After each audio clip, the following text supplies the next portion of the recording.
कहानी की स्टार्टिंग होती है 10th क्लास। जब मैं 10th क्लास में गया था तो मैंने नया नया एक जगह ट्यूशन लगवाया था, और उस ट्यूशन में क्या था ना, भैया जो पढ़ाते थे वो बहुत बढ़िया पढ़ाते थे। मतलब मेरे छोटे से छोटे डाउट भी क्लियर करते थे। तो मैं वहाँ पे अच्छे से पढ़ा, और उस टाइम मेरा पढ़ाई में इंटरेस्ट जगा लाइफ में पहली बार। मैं 10th में बहुत बढ़िया पढ़ा, और इतना अच्छा पढ़ा कि मैं 10th से पहले एक बिलो एवरेज बच्चा था। लेकिन जब मैं 10th में गया तो मैं एवरेज से हल्का ऊपर हो गया, मतलब अबोव एवरेज बन गया। टॉपर नहीं, अबोव एवरेज। मतलब 10th से पहले मेरे आते थे मार्क्स 70% और 80% के बीच में, लेकिन 10th में मेरा आए 86%। लाइफ में पहली बार, और पूरी स्कूल लाइफ में पहली बार मेरे 80 से ऊपर आए नंबर, मैंने कभी नहीं आए। और पढ़ाई में मेरा पहली बार इंटरेस्ट भी जाएगा। लेकिन फिर आई 11th क्लास। 11th क्लास में आती मैंने ले लिया कॉमर्स विद मैथ। और पता नहीं मैंने क्यों लिया, क्योंकि मुझे नहीं पता क्यों लिया, मुझे भी नहीं पता, बस मैंने ले लिया। और जब मैंने लिया तो मैं एकदम नहीं पढ़ पा रहा था, एकदम मतलब एकदम। अकाउंट हो गया, मैथ हो गया, बिजनेस हो गया, मुझे इंटरेस्ट ही नहीं आ रहा। इंटरेस्ट का मैं पढ़ने के लिए बैठ रहा हूँ, मेरे को कुछ समझ ही नहीं आ रहा।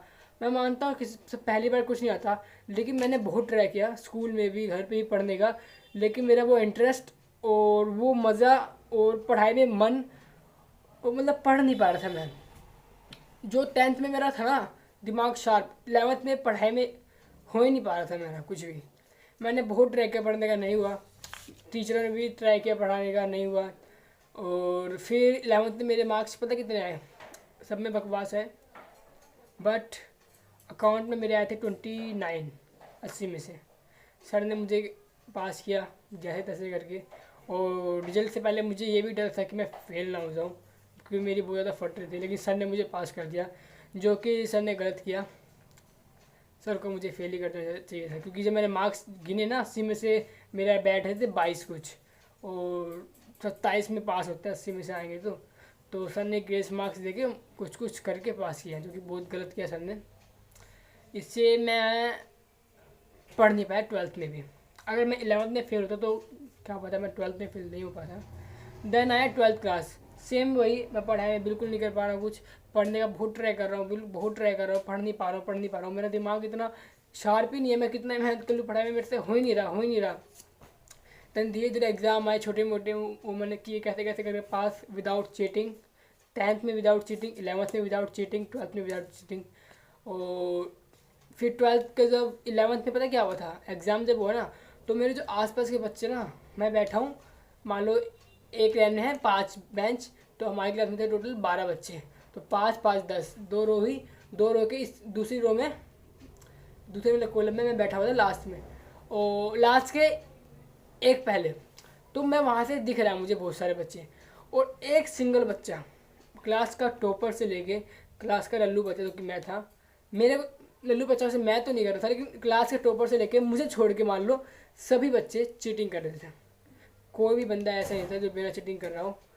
एग्ज़ाम पास होने के लिए सब बच्चे डेस्क के नीचे बुक, पर्ची वर्ची, मेरे पीछे, मेरे आगे, मेरे दाएं बाएं, हर कोई चीटिंग कर रहा है, और मैं नहीं कर रहा था। मुझे नहीं पता क्यों, मेरा बिल्कुल मन नहीं कर रहा चीटिंग करने का, क्योंकि मुझे चीटिंग से नफरत हो गई थी, पता नहीं क्यों। और पढ़ाई में लल्लू भी था, और कुछ बच्चे थे मेरे से भी लल्लू पढ़ाई में, लेकिन वो कर रहे थे चीटिंग। वो चीटिंग करके हो जा रहे थे पास, और बिना चीटिंग करके पास तो हो रहा था, लेकिन बहुत मुश्किल से हो रहा था पास, फेल भी मान लो। 10th 12th की जब बोर्ड्स एग्ज़ाम आए, तो 11th में क्या होता है कि ना तुम्हारा एग्ज़ाम होगा स्कूल में, बट जो 12th का एग्ज़ाम होता है ना, वो होता है स्कूल के बाहर किसी दूसरे स्कूल में। तो जब मैं दूसरे स्कूल में गया, मेरे स्कूल थोड़ा दूर था, तो वहाँ पर भी यही हुआ। प्रिंसिपल सर ने हमारे बोला कि भाई बेटा इस बार चीटिंग नहीं होगी, ऐसे डराने के लिए बच्चों को। तो भाई मैंने तो पढ़ा ठीक ठाक। जब स्कूल में पेपर देने गया, क्वेश्चन मार्क जब मैंने उठाया, पहला फिजिकल का था, मुझे आया फिजिकल का, थोड़ा मुझे आता है हल्का हल्का। फिजिकल एजुकेशन मेरी फेवरेट सब्जेक्ट था, अभी भी है। तब मैंने पढ़ा, उसमें मैंने ठीक ठाक लिखा जो भी मुझे आया था, अच्छे से दिया मैंने एग्ज़ाम, अच्छा गया। हालांकि हाँ, उस पेपर, पहले पेपर में चीटिंग नहीं आई थी स्कूल में। देन आया नेक्स्ट पेपर, शायद मैथ का था, और मैथ में मैं थोड़ा कमज़ोर था उस टाइम। देन मैं एग्ज़ाम दिया मैथ का। मैथ में मैं जो आता था मैंने वो किया, और जो नहीं आ रहा था मैं सोच समझ रहा था कैसे होगा कैसे होगा। देन क्लास में जब मैं बैठा हूँ तो मान लो क्लास में है 25 बच्चे हैं, 5 रो है, मैं दूसरी रो में बैठा हूँ। अब पता है हुआ क्या, अब मैं बैठा हूँ ना तो मेरे से आगे के आगे के आगे मतलब मेरे 2 डेस्क छोड़ के आगे एक लड़की बैठी थी जिसकी थी जान पहचान।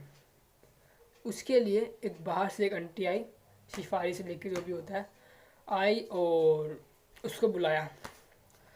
वो मेरा वैसे क्वेश्चन हो गया था और चीटिंग में कर लिया था। बच्चे कह रहे थे कुछ चीटिंग पूछ रहे थे आपस में, मैं अपना जितना आया मैंने किया, वो जो भी है जितना आया मैंने किया, बाकी मैं बैठ गया कि हाँ कैसे करना सवाल सोच रहा हूँ।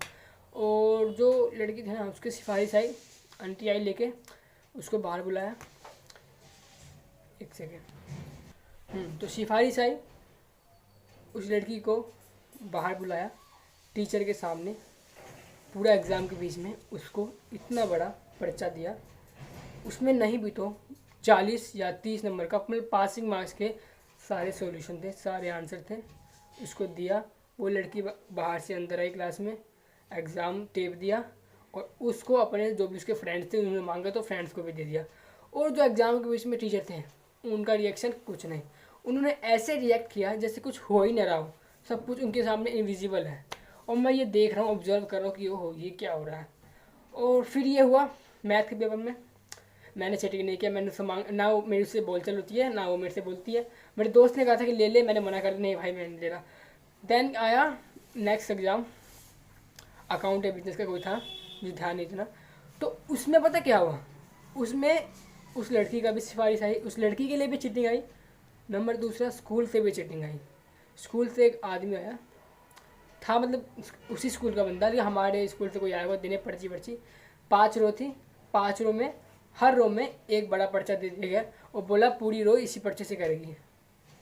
और मुझे बहुत ज़्यादा बुरा लगा उस टाइम कि मैं चीटिंग तो नहीं करने वाला, भले मैं फेल हो जाऊँ। मैंने ये सोचा कि मैं फेल हो जाऊँगा लेकिन चीटिंग नहीं करूँगा। इसका बताऊँगा मैंने क्यों सोचा है, आगे बताऊँगा।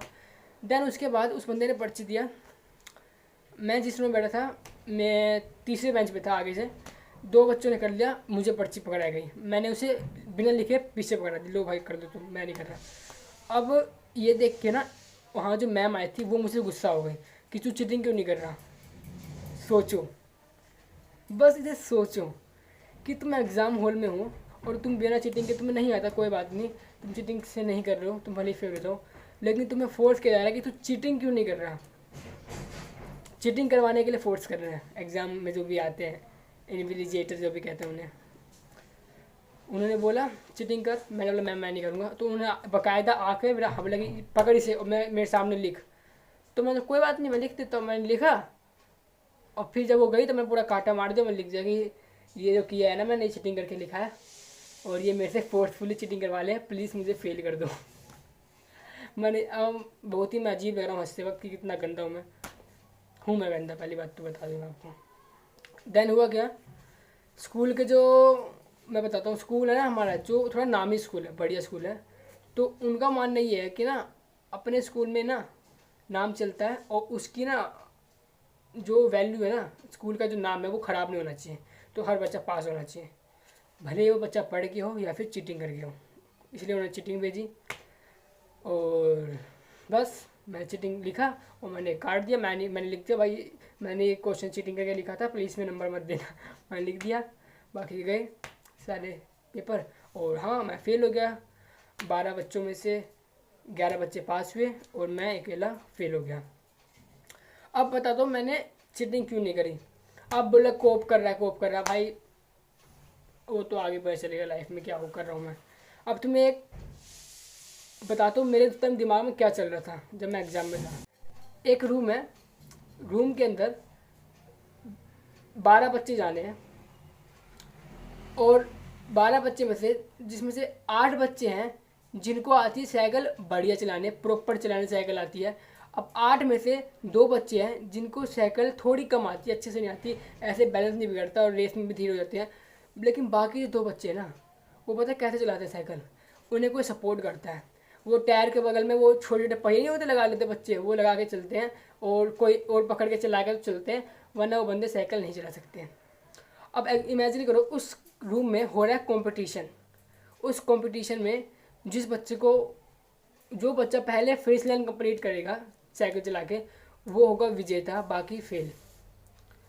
अब जो बच्चा खुद साइकिल दौड़ के चलाया है, वो बंदा भले ही फर्स्ट नहीं आएगा लेकिन मस्त चलाएगा, वो कुछ ना कुछ सेकंड थर्ड फोर्थ कुछ तो आएगा। लेकिन जो बच्चा ना सपोर्ट से आया है, जिसको साइकिल चलाना नहीं आता, वो बस सपोर्ट से कैसे करके घुस गया है, वो पहिए लगा के चल गया है रेस के अंदर, वो बंदा साइकिल कैसे चलाएगा जब वो सपोर्ट वहाँ पे रहेगा ही नहीं। तो बस वो एक ही जगह खड़ा रहेगा ना, तो वो उसे उतरना पड़ेगा, वो और स्लो हो जाएगा, वो रेस में कुछ कर ही नहीं पाएगा। यही होता है एग्ज़ाम, यही होता है तुम्हारा, जिस तुम कुछ कर रहे हो, तुम एग्ज़ाम में चीटिंग कर रहे हो, करो, लेकिन जब तुम एग्ज़ाम में चीटिंग करोगे ना, और जब तुम कॉलेज या फिर कहीं एग्ज़ाम देने जाओगे, तो स्कूल में तो चीटिंग हो रही है तुम्हारी, लेकिन किसी बड़े जो होता है कोई भी नीट का एग्ज़ाम मान लो, वहाँ पे तुम्हारी चीटिंग नहीं होगी। तुम स्कूल से पास होगे धक्का धुक्का देके चीटिंग वीटिंग करके, लेकिन नीट में चीटिंग नहीं होगी, फिर तुम ब्लैंक हो जाओगे। बहुत सारे बच्चे सुसाइड भी कर लेते हैं इसी कारण। वो सोचेंगे यार मैं जब चीटिंग करके पास हुआ हूँ तो यहाँ मैं कैसे ही कर पाऊँगा। और जोश जोश में उनके माँ बाप सोचते हैं कि हमारा बेटा पास हुआ है 12वीं और अच्छा किया है इसने, और उन्हें क्या पता कि बच्चा चीटिंग करके पास हुआ है, कैसे हुआ है। उस बच्चे की लाइफ बर्बाद होने वाली है। हाँ, एक्सेप्शन हो सकता है कि वो बच्चा सीखे कि हाँ भाई, अगर वो बच्चा सुधारे कि हाँ आप चीटिंग मैंने करके, मतलब मैं चीटिंग करके पास हुआ लेकिन अब मैं चीटिंग करके पास नहीं होऊंगा, तो वैसे में वो बच्चा कुछ करेगा, मुझे पता है वो बच्चा करेगा, वो दोबारा सीखेगा अच्छे से, वो बच्चा बिल्कुल कुछ कर पाएगा। लेकिन जो बच्चा चीटिंग के सहारे पास हुआ और आगे भी चीटिंग की एक्सपेक्ट कर रहा है कि आगे भी मुझे सपोर्ट मिलेगा, तो कुछ नहीं कर सकता भाई, वो बंदा कुछ भी नहीं कर सकता। तो मैं बता रहा हूँ कि ये मेरी स्टोरी थी फेल होने की, और मैं बता रहा रीज़न भी क्या था कि मुझे ना 12th तक बिना चीटिंग के पास होना था। कि कोई बंदा बोले मेरे से कि 12th तक आता है, बोला हाँ हाँ आता है भाई, इतने मार्क्स थे और इतना तो मुझे आता ही है, और वो ईमानदारी वाला हो, भले ही मैं 60% है 50 है, लेकिन हाँ मैं ईमानदारी से पास हूँ। और अगर मैं पढ़ाई में कुछ नहीं कर सकता तो इसका मतलब नहीं कि भाई कुछ है ही नहीं धरती पर, बहुत सारे हैं ऑप्शंस। तो आप भी अगर कोई फेलियर हो, किसी बीच में आप फेल हुए, 12th में हो गया, आप किसी पेंटिंग में किसी बीच में फेल हुए ना, तो आप ये सोचो आपको बस 2 चीज़ याद रखनी है। पहला ईमानदार रहना है, ओ सॉरी पहला ईमानदार रहना है, दूसरा लगे रहना है।